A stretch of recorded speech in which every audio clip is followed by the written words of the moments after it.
Where I fell in love with basketball was when I came out for recess one day in the schoolyard. We had a basketball court that was being built, and it was freshly paved, and the older kids were playing. And I was probably in grade 4 or 5. And looking in as a spectator, I said I wanted to be on that stage. And I had never played or picked up the basketball ever. And I think the next recess I decided to pick up the ball, and I never put it down. I finished off my 5th year of eligibility at the University of Saskatchewan. And there I was elected team captain by my peers, and we made history that year. We won not only the conference championship, but we ended up winning the national championship. And then I stumbled upon 3x3, part of the FIBA World Tour. And I was fortunate enough to travel around the world. And my last year I played for the Saskatchewan Rattlers in the CEBL. Winning the championship was something, again, that was a milestone. When I was young, when I would get myself into trouble, my mother would discipline me. And she told me that love is discipline and discipline is love. As I got older and applying that to my sport, the work that I was putting in off the court was going to benefit me when it came to competing on the court.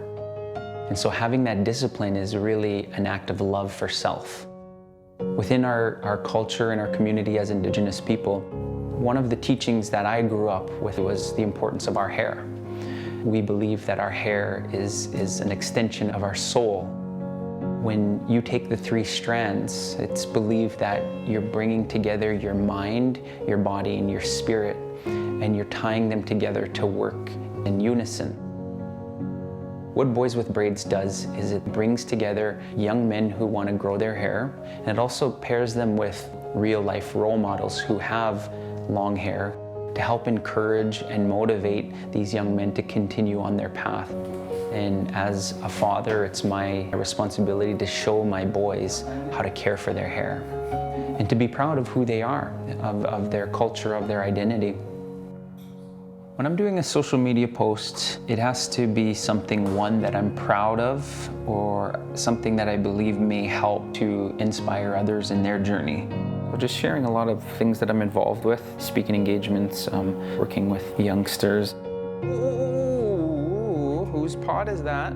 As a young parent, I learned very quickly that your children are going to do as you do and not as you say.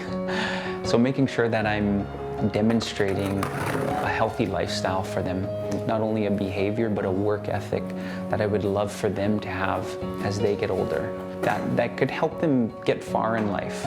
Okay, see you, my girl. Bye. Love you. Love you. Being the change you want to see in the world, it resonates with me and is really important because growing up, I heard a lot of racial and derogatory terms and slurs directed towards me and other people of my ethnicity. And one of the things I was told was drugs and alcohol. And it was something that I couldn't defend because I hadn't known anybody who had abstained from drugs and alcohol.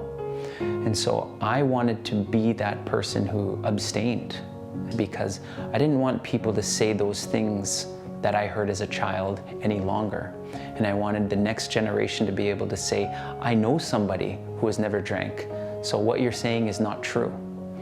And so being the change and wanting to live a healthy life, it's something that's important because when it's our time to go back to the spirit world, we want to look back on our lives and say we did our best.